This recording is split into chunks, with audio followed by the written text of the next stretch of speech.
बहुत शुक्रिया जी। मैं सारे कारकुन भाइयों का कायदीन का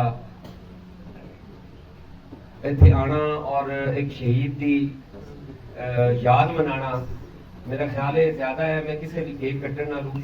और आज जेडे असी मुट्ठी भर लोग इत्थे मौजूद हाँ, ये पाकिस्तान पीपल्स पार्टी है। पार्टी एक टोकन नुमाइंदगी, अगर एक भी पीपल्स पार्टी का आदमी चला जाए तो इंज ही है कि सारी पीपल्स पार्टी आई है। राणा साहब माशाअल्लाह साडे सीनियर वाइस प्रेसिडेंट ने मौजूद ने, साडे विच पंजाब है, लाहौर है, कारकुन ने, साडियां भैणां मौजूद ने। इसलिए ये परेशानी साडे लिए नहीं है कि साडी तादाद थोड़ी है। एक आदमी भी अगर इस याद च बह के केक कट रहा है या बरसी मना रहा है या कोई भी इवेंट कर रहा है तो एहतजाज रिकॉर्ड कराना मकसद है। तादाद ज्यादा थोड़ी नाल ते कोई फर्क नहीं पैंदा। गुजारिशात जिहड़ियां ने वो बहुत ज्यादा ने। सानू अपने कथारसिस भी साडे हर इवेंट ते होने चाहिए ने। सानू साडियां खामियां भी डिस्कस करनियां चाहिए ने। साडी फैमिली दी गैदरिंग है, साडा घर है, जमात है, कोई ऐसा नहीं है।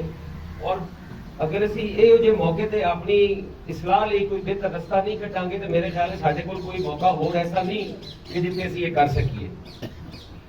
अज जिहड़े शौहदा दी याद विच असी इकट्ठे होए हां, मैं समझदा वां कि तमाम हुकूमतां, तमाम प्रेजिडेंसियां, तमाम वजीर आज़म हाउस, सैनेट, गवर्नर, ये सब उन्हां दीयां कुर्बानियां दी मरोने मिन्नत ने।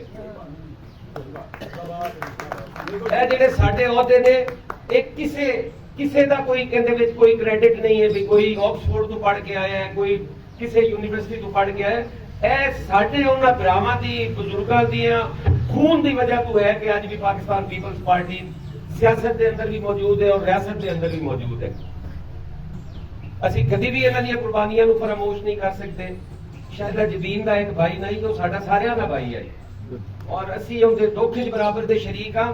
बल्कि ये साडा दुख नहीं है, वो साडे विचों फख्र करने वाली खातून है कि जिस जमहूरीयत लई असी जेलों का जिक्र करने, असी कोड़ियां का जिक्र करने, असी फांसी घाट का जिक्र करने, किलियां का जिक्र करने, उत्थे उसके खानदान का खून शामिल है इस दे विच। और पाकिस्तान पीपल्स पार्टी मकरूज है शायद जबीन दी और दीगर हजारों कारकुनान जिहड़े साडे शहीद हुए ने। मैं अपनी रियासत को भी यह कहांगा कि अगर तुसी इस मुल्क की रियासत को बचाने की गल करते हो तो सियासत बचाने की भी गल करो, क्योंकि इस रियासत को मजबूत करने लई इस वाहिद पोलिटिकल पार्टी है जिन्हें अपने लोगों का खून नहीं दिता है और अपने आप को भी कमजोर करके रियासत को मजबूत किया है। 40 साल तो मेरी जमात का कारकुन महरूम है, तीसरी नस्ल जवान हो गई है, उन्होंने भी अगू बच्चे हो गए ने। सानू नौकरियां नहीं मिलियां, साडी डेवलपमेंट नहीं हो सकी, सानू गली नाली सोलन हर चीज तो महरूम रखा गया है। और उनका जुर्म की है? जुर्म सिर्फ है कि पाकिस्तान पीपल्स पार्टी का कारकुन है। डिस्क्रिमिनेशन अगर सियासी जमातां दे या इकतदार या उसना दी ओपोजिशन की बुनियाद से होएगी तो फिर रियासत मजबूत नहीं होएगी, रियासत कमजोर होएगी।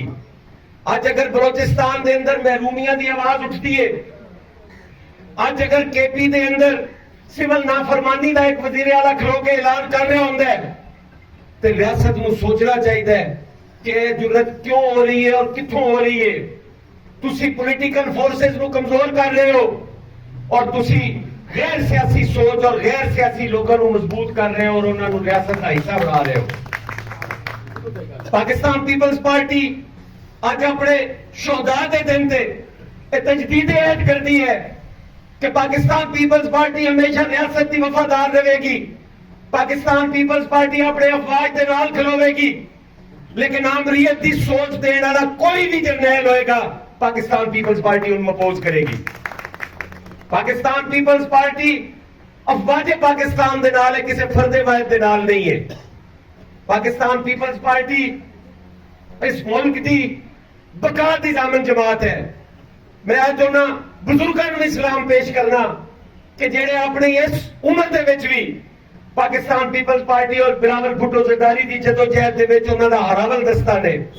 असीं वो कुछ नहीं कर सके जो साडे बुजुर्गों ने किया इस मुल्क लई, इस कौम लई।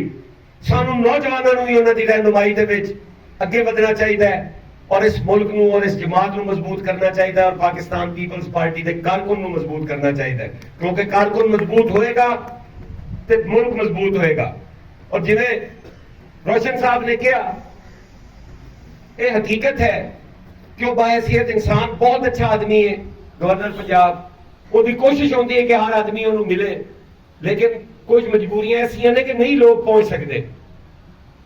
ਅਸੀਂ ਜਿਹੜੇ ਤੁਹਾਡੇ ਦੋਸਤ ਉੱਥੇ ਜਾਂਦੇ ਆ ਜਾਂ ਸਾਡੇ ਲਈ ਗੇਟ ਖੁੱਲਦੇ ਨੇ, ਸਾਡੀ ਵੀ ਇਹ ਕੋਸ਼ਿਸ਼ ਹੁੰਦੀ ਕਿ ਤੁਸੀਂ ਜ਼ਿਆਦਾ ਤੋਂ ਜ਼ਿਆਦਾ ਉੱਥੇ ਆਓ, ਜ਼ਿਆਦਾ ਤੋਂ ਜ਼ਿਆਦਾ ਤੁਹਾਡੇ ਮਸਾਇਲ ਹੱਲ ਹੋਣ। ਅਸੀਂ ਉਹਦੇ ਲਈ ਪੂਰੀ ਭਰਪੂਰ ਕੋਸ਼ਿਸ਼ ਕਰਾਂਗੇ, ਨਹੀਂ ਤੇ ਅਸੀਂ ਵੀ ਤੁਹਾਡੇ ਨਾਲ ਨਹੀਂ ਜਾਵਾਂਗੇ उस गवर्नर हाउस है जिथे साडे भरा या साडे बुजुर्ग नहीं जा सकते। बहुत मेहरबानी जी, बहुत शुक्रिया, अल्लाह हाफिज।